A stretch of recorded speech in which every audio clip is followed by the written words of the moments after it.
La calma y las tormentas. Tras la violenta eliminación de Saturnino y Glaucia en el otoño del año 100 a.C., la vida pública romana había recobrado hasta cierto punto la normalidad.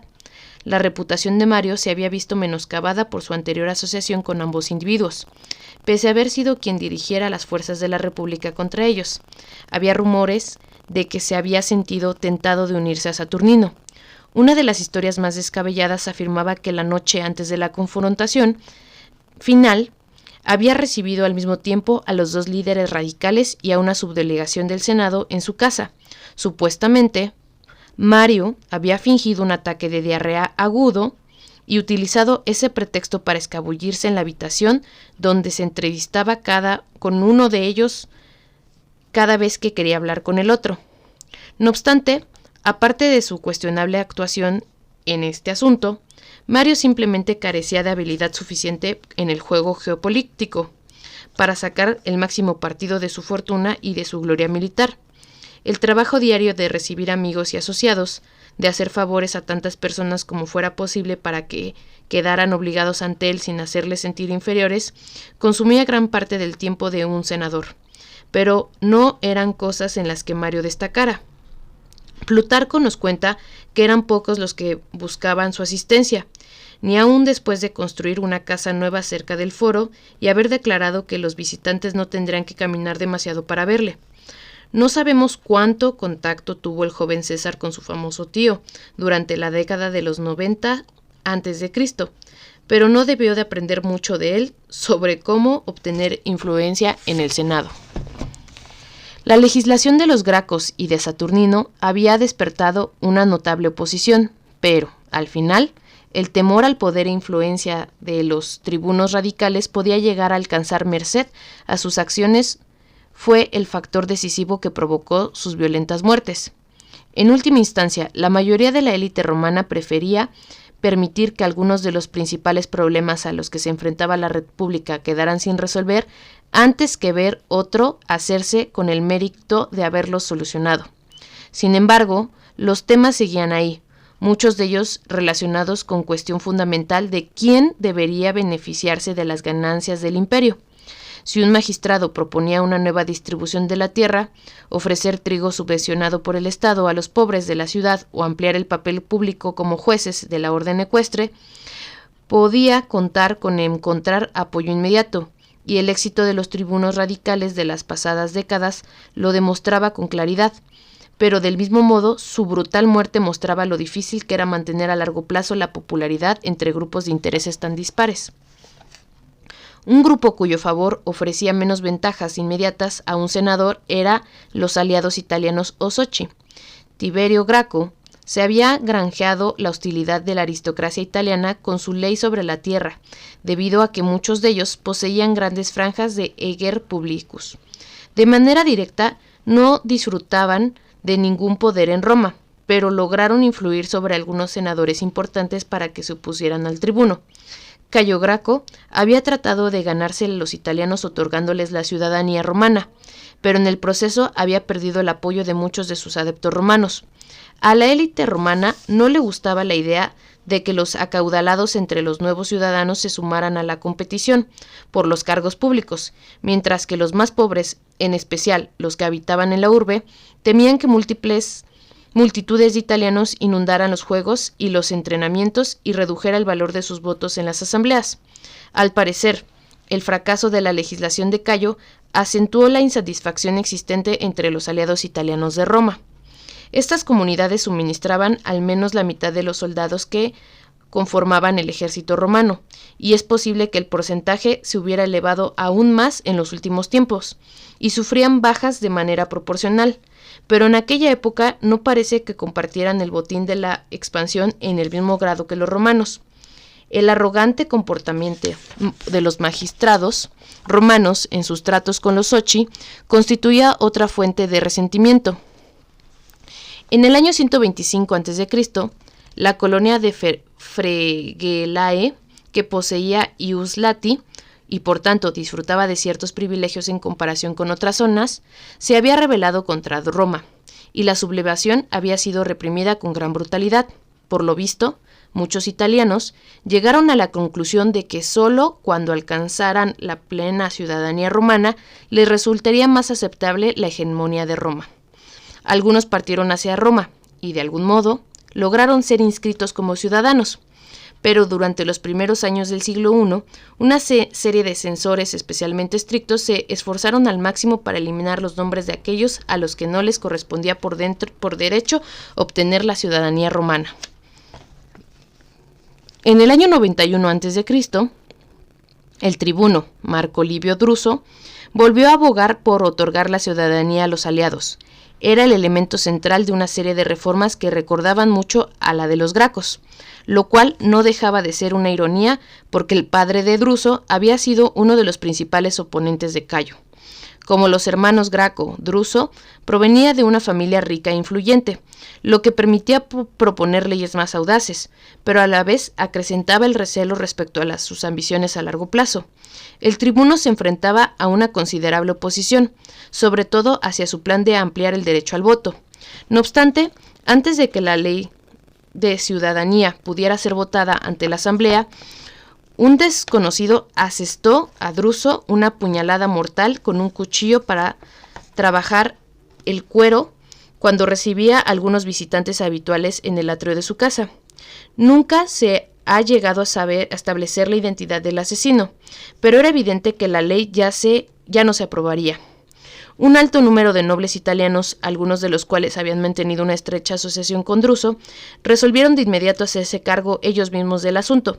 El resultado fue el levantamiento de grandes áreas de Italia en lo que ha dado a llamar la Guerra Social, nombre derivado de soci, palabra latina para aliados. Los rebeldes crearon su propio estado, con capital en Corfinium, y una constitución con una acusada influencia del sistema romano, en el que los magistrados clave eran 2 cónsules y 12 pretores elegidos cada año. Se acuñaron monedas que mostraban el toro de Italia corneado a la loba romana y se movilizó con rapidez un nutrido ejército con un equipamiento, entrenamiento y doctrina tácticas idénticos a las legiones. Hacia finales del año 91 a.C., estalló una encarnizada lucha con cuantiosas pérdidas en ambos bandos. Las lealtades de la contienda eran complejas y en muchos puntos la lucha se parecía más a una guerra civil que a una revuelta. Numerosas comunidades italianas, incluidos prácticamente todos los municipios latinos, permanecieron leales a Roma, mientras que muchos soldados romanos capturados se mostraron dispuestos a enrolarse en las tropas italianas y luchar contra sus conciudadanos. César era demasiado joven para participar en la guerra social, pero la primera experiencia militar de varios de aquellos que desempeñaron un papel clave en su historia, en particular Cicerón y Pompeyo, tuvo lugar en ese conflicto. Es muy posible que el padre de César participara de algún modo, pero las fuentes no mencionan nada al respecto. Lucio Julio César, que fue cónsul en el año 90 a.C. y resultó ser un comandante poco inspirado en sus operaciones contra los rebeldes, era miembro de la otra rama de la familia. Sexto Julio César, que como dijimos podía haber sido hermano de Cayo, había ocupado el cargo del año anterior y también tomó parte en el conflicto, en el que acabó falleciendo de enfermedad cuando capitaneaba un ejército en calidad de procónsul. La magnitud de los enfrentamientos de la guerra social, unida a las muertes de varios magistrados a manos del enemigo y la incompetencia mostrada por otros, provocó que muchos senadores experimentados recibieran cargos pro-magistrados. Mario desempeñó un papel esencial en el primer año de lucha, erigiéndose vencedor en diversas escaramuzas y, lo que tal vez es más importante, evitando la derrota. Se estaba aproximando a los 70 años, una edad en que los romanos consideraban excesiva para un general en campo de batalla, y se alzaron algunas voces críticas que afirmaban que su comportamiento era demasiado cauteloso. Ya fuera por eso o por problemas de salud, no parece haber tenido un papel activo en la guerra, pues después del año 90 a.C. Fueron otros 2 comandantes, Lucio Cornelio Sila y Ñeño Pompeyo Estrabón, a los que les atribuyó el mérito de haber contribuido más que ningún otro a la victoria militar de Roma. Sin embargo, la diplomacia y la conciliación fueron tan decisivas para ganar la guerra social como el uso de la fuerza, y, desde el principio, el Senado había comenzado a conceder lo que los italianos habían solicitado sin éxito en primer lugar. Las comunidades aliadas que habían permanecido leales obtuvieron la ciudadanía, así como aquellos que se habían rendido velozmente, y al poco también los vencidos. La rapidez con la que los romanos ampliaron el derecho al voto, prácticamente toda la población libre de Italia que había al sur del río Po, pone de relieve lo absurdo de la lucha. La forma en la que se llevó a cabo ilustra asimismo la renuencia a alterar el equilibrio político existente en la propia Roma. Los nuevos ciudadanos fueron concentrándose en unas pocas tribus con derecho al voto para minimizar su influencia. Sila había obtenido un gran reconocimiento por su papel en la represión de los rebeldes, y a finales del 89 a.C. regresó a Roma y ganó las elecciones al consulado para el siguiente año, derrotando a Cayo Julio César Estrabón, uno de sus principales competidores. Desde numerosos puntos de vista, la carrera de Sila prefiguró la de César. Ambos eran patricios, pero sus familias se hacía tiempo que habían perdido prominencia. Es decir, su progreso en la vida pública resultó casi tan complicado como el de cualquier hombre nuevo. Sila inició su carrera más tarde que lo normal, pero sirvió como cuestor de Mario en un día, y fue el principal artífice de la traición y captura de Yugurta. Ese fue un logro del que alardeaba constantemente, avivando los crecientes celos de su antiguo comandante, que sentía que disminuía su propia gloria.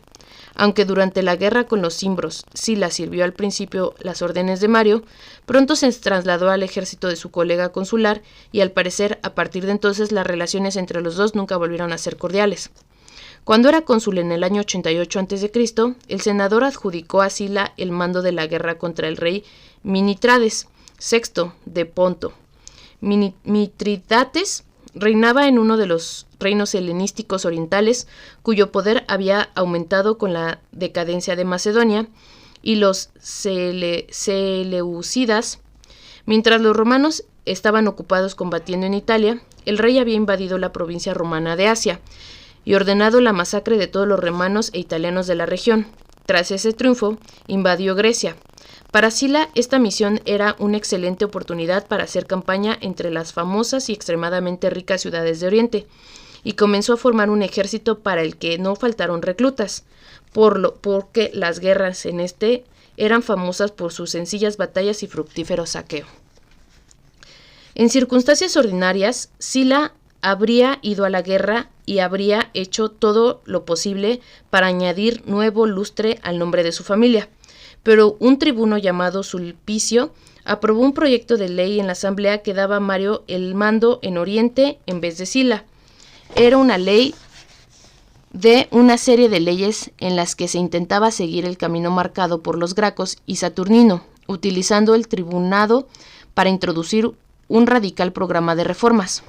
Otras de las leyes estaban concebidas para distribuir de modo más uniforme entre las tribus que votaban a los ciudadanos que acababan de obtener el derecho a voto. Mario no tuvo inconveniente en utilizar a Sulpicio, como ya había utilizado a Saturnino, y Sulpicio se alegró de poder beneficiarse de la asociación con un popular héroe de guerra. Seguramente ninguno de ellos habría vacilado en romper con el otro si eso les hubiera ofrecido una mayor ventaja, sobre todo después de conseguir sus objetivos inmediatos. Nunca debemos olvidar que la política se basaba en el éxito individual y no en los partidos.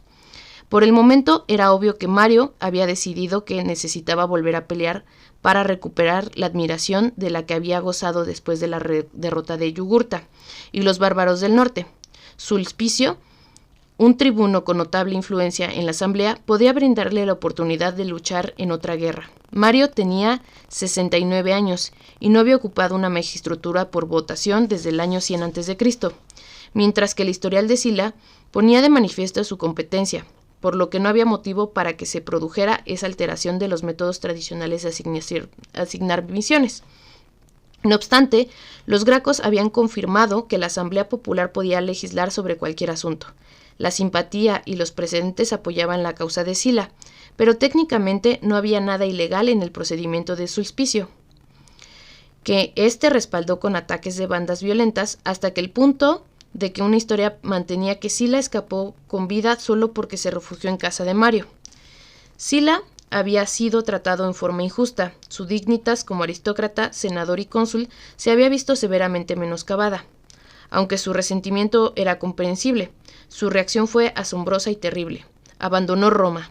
Se presentó ante sus tropas y les dijo a los soldados que ahora que había sido reemplazado en el mando de Oriente, era inevitable que Mario reuniese sus propias legiones para librar la guerra. Antes de permitir que sucediera algo así, instó a sus legionarios a que le siguieran hacia Roma para liberar a la República de la facción que se había hecho en el poder. Únicamente uno de los oficiales senatoriales respondió a su llamamiento, pero esta reticencia no era compartida por el resto del ejército, ya fuera por el temor a que les arrebataran la oportunidad de lograr un buen botín, o incluso por la sensación de que se había cometido una injusticia contra su comandante. El caso es que las legiones siguieron a Sila hasta Roma. Era la primera vez que un ejército romano marchaba contra la ciudad. 2 pretores enviados a encontrarse con el ejército recibieron un duro trato. Rasgaron sus ropas y las faces que portaban sus ayudantes como símbolo de que poseían imperium, fueron despedazadas por las legiones enfurecidas. Algún tiempo después, otras delegaciones senatoriales que solicitaron al cónsul que hiciera un alto y diera tiempo a que el conflicto se solucionara de manera pacífica, fueron recibidas cordialmente, pero se hizo caso omiso a sus peticiones. Cuando la entrada en Roma de una pequeña parte de las tropas fue detenida por un grupo reunido con precipitación de soldados leales a Mario y Sulpicio, Sila respondió con mayor energía, ordenando a sus hombres abrirse camino luchando a través de las calles y quemando varias viviendas en su avance. Al principio la oposición fue feroz, pero mal equipada, y los defensores fueron aplastados enseguida. Sila declaró fuera de la ley a 12 de los líderes contrarios, incluidos Mario y su hijo, así como Sulpicio, tras lo cual cualquiera podía asesinarlos legalmente y reclamar la recompensa. El tribuno fue traicionado y asesinado por uno de sus propios esclavos. Sila otorgó la libertad al esclavo y a continuación hizo que lo despeñaran desde lo alto de la roca Tarpeya, por deslealtad hacia su antiguo amo. La severidad del gesto estaba muy en sintonía con las tradiciones romanas de respeto a la ley y al deber. Los otros fugitivos se libraron de la persecución y escaparon. Mario, tras una serie de pintorescas aventuras, sin duda muy adornadas más tarde por la leyenda, acabó llegando a África, donde fue recibido con los brazos abiertos por las comunidades de sus veteranos, establecidos allí tras la guerra de Numidia. Sila adoptó algunas medidas para restaurar la normalidad. Después partió con su ejército a luchar contra Minitrades y no retornó a Italia durante casi 5 años. En el año 87 a.C., los 2 cónsules elegidos se enfrentaron casi inmediato uno de ellos. Lucio Cornelio Cinna fue declarado enemigo de la República y expulsado del cargo después de que intentara anular la legislación de Sila. Imitando a Sila, Cinna huyó hacia uno de los ejércitos que aún se ocupaban de apagar los últimos rescoldos de la revuelta italiana y persuadió a los soldados de que le respaldaran. Al poco se unió a él Mario, que había regresado de África con una multitud de voluntarios que eran poco más que chusma. Los más conocidos eran los Bardeillai, una banda de libertos que constituía la guardia personal de Mario, y con frecuencia actuaban como verdugos. Hacia finales de año, Mario y Cinna marcharon sobre Roma. El cónsul Octavio, un hombre de principios elevados pero de muy modesto talento, se les opuso en vano. El ambiguo comportamiento de Pompeyo Estrabón, que seguía al mando de su ejército y que llevaba varios años detrás de un segundo consulado, solo sirvió para empeorar las cosas. Sila había enviado a Quinto Pompeyo, el otro cónsul del año 88 a.C., a hacerse cargo de las legiones de Estrabón. Quinto y Estrabón eran primos lejanos, pero eso no impidió que los legionarios de Estrabón asesinaran al primero, casi con certeza con la aprobación de su comandante. Es posible que Estrabón dudara a qué lado unirse y probablemente se acercó a ambos. Llegando el momento, se unió a Octavio, pero el apoyo que le brindó no fue muy eficaz.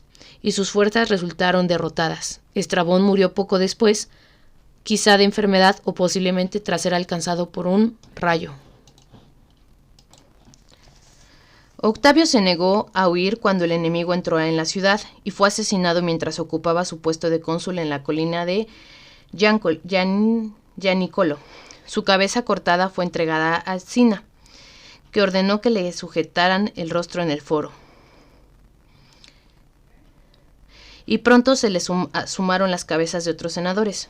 Según nuestras fuentes, Mario es el principal responsable de la ola de ejecuciones que siguieron, pero parece probable que el papel de Cinna fue igualmente significativo. El famoso orador Marco Antonio, el abuelo de Marco Antonio que sucedería a César, fue asesinado, como también lo fueron el padre y el hermano mayor de Marco, Licinio Craso, y Lucio César, y su hermano César Estrabón.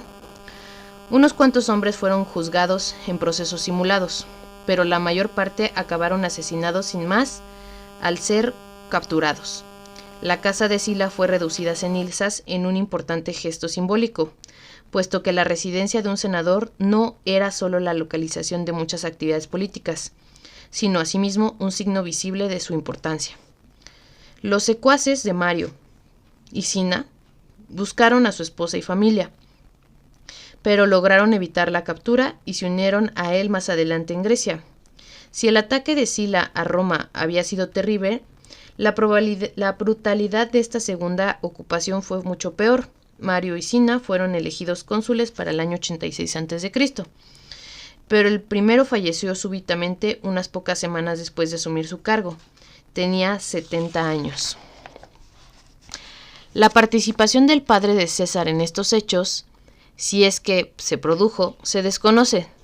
Tampoco es posible afirmar si el joven César estaba realmente en Roma en las dos ocasiones en las que la ciudad fue tomada al asalto, o si vio los cadáveres flotando en el Tíber y las cabezas colgadas en la rostra. La educación de los jóvenes aristócratas era muy tradicional y se suponía que debían aprender mucho de la observación de sus mayores mientras estos se hacían cargo de las tareas diarias. Pero, en esos años, la vida era tan desordenada y a menudo violenta que, inevitablemente, estaban recibiendo una impresión muy distinta de la República de la que tuvieran las anteriores generaciones. Lo peor estaba por llegar.